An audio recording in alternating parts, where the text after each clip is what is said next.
Page number 85, Standard 12th, Subject Accounts. Now, final account question number 16. Students, now I am explaining you the main points, and rest of the sum you have to complete. Neela and Sheila are partners of the partnership firm sharing profit and loss in the capital proportion. Now, capital proportion means, see, their capital is 1,50,000. Okay, if you check your textbook, you will find Neela's capital is 1 lakh and Sheila's capital is 50,000. So 1 lakh and 50,000, this is their capital. So what will be their capital proportion?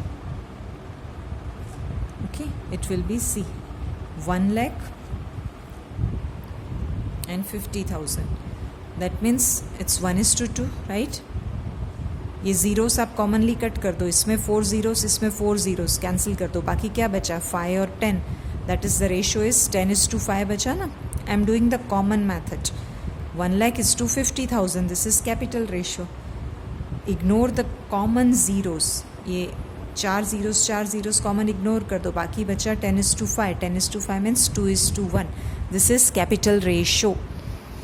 इसी ratio को हमको profit and loss ratio consider करना है और इसी में आपको profit distribute करना है. So remember, PL ratio is 2:1. Now you have to draw trading account, okay, profit and loss account, then profit and loss appropriation account here, and then you will prepare capital account, and last is balance sheet. That you know the sequence. In this question, current account is not given, so you have to draw the capital account, okay, and all effects will be given to capital account. Now one by one I am explaining you capital and drawings. Capital, Neela's capital, Sheila's capital, where you will put in the capital account, credit side, buy balance brought forward, and drawings where will you put in the capital account, debit side, 2 drawings. Okay, simple, put the balance. Suppliers means creditors, customers means debtors. So suppliers current liability में as a creditor डाल देना, customers you will put as debtors in current assets. Now goods returned. Goods returned means purchase return and sales return. Debit balance is sales return, credit balance is purchase return. Bills, जो debit में है वो bills receivable है और credit में है वो bills payable है. Bills receivable current assets, bills payable current liability. Now you learn, you know the format, right? सिर्फ क्या करते जाना है? क्लासीफाई करते जाना है, पुट करते जाना है. Cash and bank. The debit balance is cash balance which you have to put in the current assets, and the credit balance is bank overdraft which you have to put in current liabilities. Bad debt reserve that you put according to the format. On no वाला जो मैंने format आपको बताया है, debtors में से balance sheet में minus BD new and BDR new, और PL में bad debt old plus bad debt new plus BDR new minus BDR old, जो मैंने ऑन नो का फॉर्मेट आपको 11th में भी करवाया है, 12th में भी काफ़ी सारे सम्स में अभी मैंने आपको करवाया है. That double effect adjustment wise you have to give. Purchase and sales. Purchase trading debit, sales trading credit. पहले परचेज और सेल्स लिखना, फिर उसमें से ये goods return, purchase return, sales return minus करना. Okay. Wages and outstanding wages. Now wages, trading account debit side, outstanding wages, it's given in trial balance, so only one effect, that is only in current liabilities. Now machinery and depreciation on machinery. Remember, whenever depreciation is given in trial balance, that's old depreciation that you have to add in the balance sheet. ये मैंने आपको एक सम में करवाया है. ये वैसा ही है, जब ओल्ड डेप्रिसिएशन है मतलब वो ट्रायल बैलेंस में है. ट्रायल बैलेंस की डेप्रिसिएशन है ना, मतलब ये कौन सी डेप्रिसिएशन है? ये ओल्ड डेप्रिसिएशन है. इसको क्या करोगे? बैलेंस शीट में मशीन में प्लस कर देना. Machine plus depreciation on machine, ये फिक्स्ड एसेट्स में प्लस कर देना. उसके बाद जो आपका आंसर आएगा उस पर आप एडजस्टमेंट में जो दिया है ना, कैलकुलेट डेप्रिसिएशन 10% ऑफ मशीनरी, तब कैलकुलेट करना. क्या करोगे? फिक्स्ड एसेट्स में machinery plus old depreciation plus कर देना. फिर जो आंसर आएगा उस पर 10% मशीनरी का डेप्रिसिएशन कैलकुलेट करना और उसका डबल इफेक्ट दे देना। ये एक सम में मैंने आपको करवाया है, अगर प्रॉपरली सुना और समझा है then it's not new for you. Furniture, fixed assets, opening stock, trading account debit side, prepaid insurance, it's given in trial balance, only one effect, current assets, salary, PL debit, insurance premium, PL debits, rent taxes, PL debit, advertisement expenses, PL debit, goodwill, fixed assets. Now leasehold building, ये मैं calculate करके आपको अच्छे से notebook में बता रही हूँ, ओके इसका मैं आपको कैलकुलेशन बता रही हूँ। Then 8% leelas loan, now Leela's loan 8%. Now remember, Leela is not the partner, huh? Neela and Sheila are partners. Leela is not the partner, but कोई भी लोन हो, where you will put liability side, कैसे? Under non current liabilities, उसमें 8% Leela's loan दिखा देना और 8% आप interest निकाल लेना, okay 8% Leela's loan non current liability में शो कर देना। और 8% क्या है? इंटरेस्ट है, that you have to calculate. तो 30,000 लोन पे you have to calculate 8% interest and the date is given 1/11/16। सो 1/11 मीन्स 11th मंथ, 12, 1, 2, 3 यानी 5 मंथ्स का इंटरेस्ट कैलकुलेट करना। 30,000 into 8% into 5 divide by 12, that will be the interest. Interest को show करना current liabilities में first effect, और second effect PL account में debit side show कर देना, okay. Adjustments, closing stock 1,10,000 having market value 20% more than book value. More वाली value को आपको कंसीडर ही नहीं करना है, ये मैंने आपको 11th में क्लियर किया था। क्लोजिंग स्टॉक में कभी भी मोर वैल्यू कंसीडर होती ही नहीं है। 1,10,000 है, इसका डबल इफेक्ट दे देना। First trading account credit side, second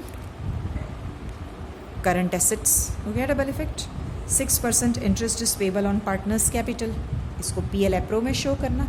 partners की जो दोनों की कैपिटल है उसका 6% इंटरेस्ट निकालना। First effect PL appro account debit side, और उसका corresponding second effect partners capital account में क्रेडिट साइड ट्रांसफ़र कर देना। ये तो हर सम में ये एडजस्टमेंट की है। Interest on drawings given 900 and 600 आपको दे दिया है interest on drawing, just give the double effect. PL appro credit side first effect, वहाँ से corresponding second effect partners capital में डेबिट साइड ट्रांसफ़र करना।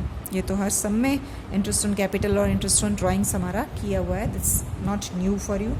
5% BDR, ये तो ऑन नो के फॉर्मेट में बैलेंस शीट में जैसे आप डेटर्स वाली पॉइंट लोगे, इस एडजस्टमेंट को साथ में ही आपको लेना है, that's very common point.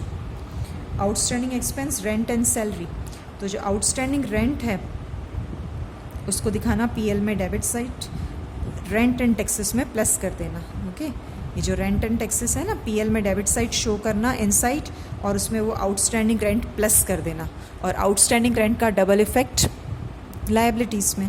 Similarly जब आप सैलरी PL में दिखाओगे उसको इनसाइड दिखाना, और उसकी जो आउटस्टैंडिंग सैलरी है उसको वहीं प्लस कर देना, और second effect current liability side. तो पहले आप एडजस्टमेंट स्टिक कर देना और करस्पॉन्डिंग एडजस्टमेंट डबल इफेक्ट दिखाते जाना। ये बहुत सिंपल पॉइंट्स हैं, that's why I am not writing it,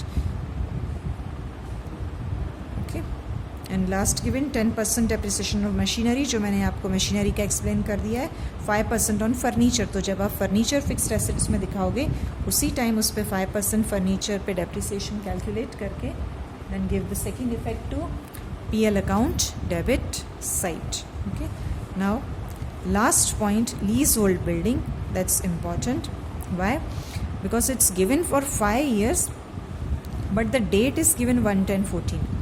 बाकी सारे सम्स में ओपनिंग डेट से थी अप्रैल वाली, तो 5 years था तो हम 5 से डिवाइड कर रहे थे, और 10 years था तो 10 से डिवाइड कर रहे थे। जितने भी ईयर्स थे हम उससे डिवाइड कर रहे थे when here opening date is given, but here 1/10/14 से 5 years हैं, so this is important point। इसका मैं अच्छे से आपको नोट्स बना के और समझा रही हूँ। बाकी rest of the sum it's very simple, कुछ नया नहीं है, वही adjustment, double effects, common depreciation, outstanding, you have done it. Leasehold building I am explaining you. Leasehold building is from 1/10/14 for 5 years, okay। leasehold building is from 1/10/14 for 5 years. Now the date given in the question is 31/3/17. This is the closing date of the sum. तो ये साल शुरू कब हुआ होगा? 1/4/16 से शुरू हुआ होगा ना.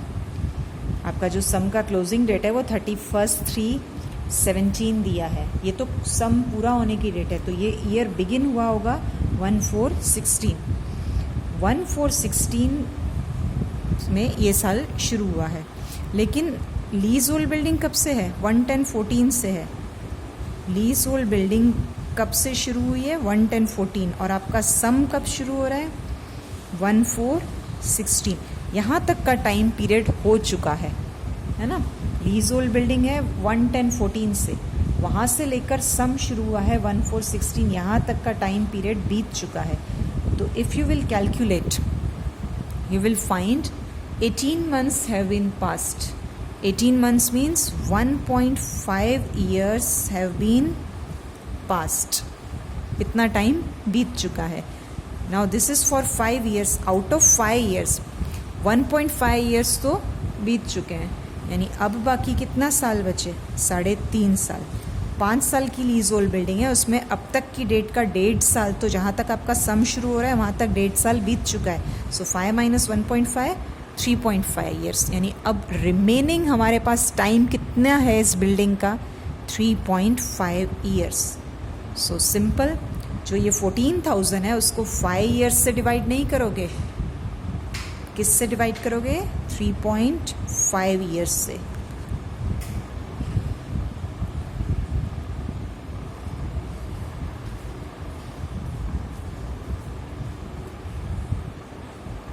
You will get ₹4,000. ओके. अब इसका डबल इफेक्ट दोगे. ये फिर से समझो, लीज होल्ड बिल्डिंग 5 साल की है, लेकिन कब से? 1/10/14 से. 1/10/14 से ये साल शुरू होने तक 1.5 साल हो चुका. तो 5 में से 1.5 साल चला गया. अब बिल्डिंग बची है खाली 3.5 साल के लिए ही. तो 14,000 को 5 से नहीं 3.5 से डिवाइड करोगे, you will get 4,000. Now double effect, fixed assets में लीज होल्ड बिल्डिंग 14,000, उसमें से माइनस करना write off 4,000. Okay. 14,000 leasehold building minus करना 4,000. सो बाकी बचा 10,000 बैलेंस शीट में एसेट साइड. और सेकेंड इफेक्ट, पीएल अकाउंट में debit side return of leasehold building, उसमें PL account debit side to return of leasehold building, you will show 4,000. Okay. Now this is your homework. Complete the sum properly and tally it. I have explained you each and every point, and this is important point. Now this is your homework. You have to complete question number 16 on your own.